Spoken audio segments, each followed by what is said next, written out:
सुप्रभात बच्चों। आज हम पढ़ेंगे शब्द विचार। बेटा, जैसे कि हमें पता है, ध्वनि चिन्हों को वर्णों का आकार दिया जाता है। वर्णों के संयोग से शब्दों का निर्माण होता है और शब्दों के संयोग से वाक्य बनते हैं तथा वाक्यों से भाषा। तब जाकर कहीं कोई विचार मूर्त रूप लेता है।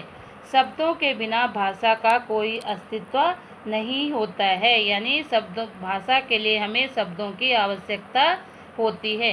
अब बेटा, शब्द किसे कहते हैं? एक या एक से अधिक वर्णों से बनी हुई स्वतंत्र तथा सार्थक ध्वनि को शब्द कहते हैं। शब्दों का वर्गीकरण बेटा 5 प्रकार से किया जाता है। अर्थ के आधार पर, प्रयोग के आधार पर, उत्पत्ति या स्रोत के आधार पर, रचना अथवा बनावट के आधार पर और व्याकरणिक प्राकार्य के आधार पर। पहला है बेटा अर्थ के आधार पर वर्गीकरण। अर्थ के आधार पर शब्दों को 4 मुख्य वर्गों में विभाजित किया जाता है। पर्यायवाची या समानार्थक शब्द, विलोम या विपरीतार्थक शब्द, एकार्थी शब्द और अनेकार्थी शब्द, जो कि बेटा हम अभी आगे जाके पढ़ेंगे। दूसरा है प्रयोग के आधार पर वर्गीकरण। वाक्यों में प्रयोग करने पर कुछ शब्दों के रूप में परिवर्तन हो जाता है। जब हम वाक्यों में कुछ शब्दों को प्रयोग करते हैं तो कुछ का तो क्या होता है, परिवर्तन हो जाता है, जैसे कि बहन का बहनों, भाई का भाइयों आदि। इसी प्रकार वाक्य में प्रयोग करने पर कुछ शब्द सदैव ज्यों के त्यों रहते हैं, जैसे आजकल, शीघ्र तथा आदि। इस आधार पर शब्दों को 2 भागों में बांटा जाता है, सार्थक और निरर्थक। सार्थक शब्द क्या होते हैं? जिन शब्दों से अर्थ का बोध होता है उन्हें सार्थक शब्द कहते हैं, जैसे मकान, पुस्तक, गीता, गाड़ी, दीपावली आदि। निरर्थक शब्द किसे कहते हैं? जिन शब्दों से अर्थ का बोध नहीं होता है, अर्थात जिन शब्दों का कोई अर्थ नहीं होता है, उन्हें निरर्थक शब्द कहते हैं, जैसे वाड़ी, ची, टर, वाई, वानी, वजी आदि। बेटा, कहीं कहीं पर क्या होता है कि जो निरर्थक शब्द होते हैं उनका प्रयोग हम सार्थक शब्दों की भांति भी करते हैं। तब वे शब्द क्या हो जाते हैं, सार्थक बन जाते हैं। जैसे चिड़िया चींची करती है। अब यहाँ पे चींची क्या था, निरर्थक शब्द था, लेकिन यहाँ पे ये सार्थक शब्द बन गया। चींची चिड़िया की चहचहाने की आवाज़ हो गई। मेंढक टर करता है, उसने चाय वाय तो पी ली होगी आदि। तीसरा है बेटा उत्पत्ति या स्रोत के आधार पर वर्गीकरण। उत्पत्ति के आधार पर शब्दों को 4 भागों में विभाजित किया जाता है, तत्सम, तद्भव, देशज और विदेशज। सबसे पहले है तत्सम शब्द। तत्सम शब्द किसे कहते हैं?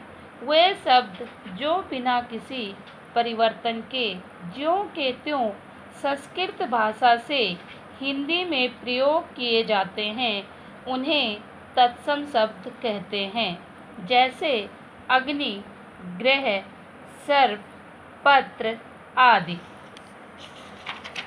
दूसरा है बेटा तद्भव शब्द। तद का अर्थ होता है वह और भव का अर्थ होता है पैदा हुआ। इससे अभिप्राय है कि जो संस्कृत शब्दों से उत्पन्न हुए हैं, वे शब्द जब हम उनका कुछ रूप परिवर्तन करके हिंदी में प्रयोग करते हैं तो उन्हें तद्भव शब्द कहते हैं। जैसे गौ क्या है, तत्सम शब्द है, उसका हिंदी क्या हो जाएगा, गाय।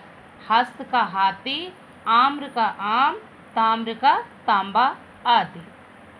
तीसरा है बेटा देशज शब्द। जो शब्द क्षेत्रीय प्रभाव के कारण हिंदी में आवश्यकता अनुसार आ गए हैं, उन्हें देशज शब्द कहते हैं, जैसे पेट, खटखटाना, गाड़ी, गलगलाना, भौं भौं आदि। अगला है विदेशी या आगत शब्द। जो शब्द विदेशी भाषाओं से हिंदी में आ गए हैं उन्हें विदेशी या आगत शब्द कहते हैं। ये शब्द अपने मूल रूप से ही हिंदी में प्रयोग हुए हैं, जैसे स्कूल, स्टेशन, पुलिस, किताब, रसीद, प्याला, तोप आदि। चौथा है बेटा रचना या बनावट के आधार पर वर्गीकरण। तो रचना या बनावट के आधार पर हिंदी भाषा के शब्दों को 3 भागों में विभाजित किया जाता है: रूढ़ शब्द, यौगिक शब्द और योग रूढ़ शब्द। अब रूढ़ शब्द क्या होते हैं? रूढ़ शब्द उन्हें कहते हैं जो अपने में पूर्ण हो और दूसरे शब्दों के संयोग से न बने हों, यानी इनका एक निश्चित अर्थ होता है और इनके खंड नहीं किए जा सकते। अगर इनके खंड करते हैं तो उनके खंडों का कोई अर्थ नहीं निकलता है, जैसे हाथी, चित्र, गाड़ी आदि। ऐसे शब्दों का अभी मैंने पहले बताया था कि सार्थक खंड नहीं किए जा सकते हैं। दूसरा है बेटा यौगिक शब्द। 2 या 2 से अधिक शब्दों या शब्दांशों के संयोग से बने शब्द यौगिक शब्द कहलाते हैं, जैसे पुस्तकालय, पुस्तक प्लस आलय, पान वाला, पान प्लस वाला। तो यौगिक शब्द बेटा 2 या 2 से अधिक शब्दों के योग से बनते हैं और जब हम इनके खंड करते हैं तो उनके खंडों का एक सार्थक अर्थ निकलता है। अगला है बेटा योग रूढ़ शब्द। जो शब्द अन्य शब्दों के संयोग से बनते हैं किंतु जिनसे सामान्य अर्थों का बोध न होकर किसी विशेष अर्थों का बोध होता है, उन्हें योग रूढ़ शब्द कहते हैं। यानी बनते 2 शब्दों के योग से हैं, लेकिन वो दोनों शब्द क्या होते हैं? अपने अर्थ को छोड़कर किसी विशेष अर्थ की ओर संकेत करते हैं, किसी विशेष अर्थ को बताते हैं, उसे योग रूढ़ शब्द कहते हैं। जैसे चारपाई, जलज, नीलकंठ, चतुर्भुज, दशानन आदि, ये योग रूढ़ शब्द हैं। 5वां है बेटा व्याकरणिक प्राकार्य के आधार पर वर्गीकरण।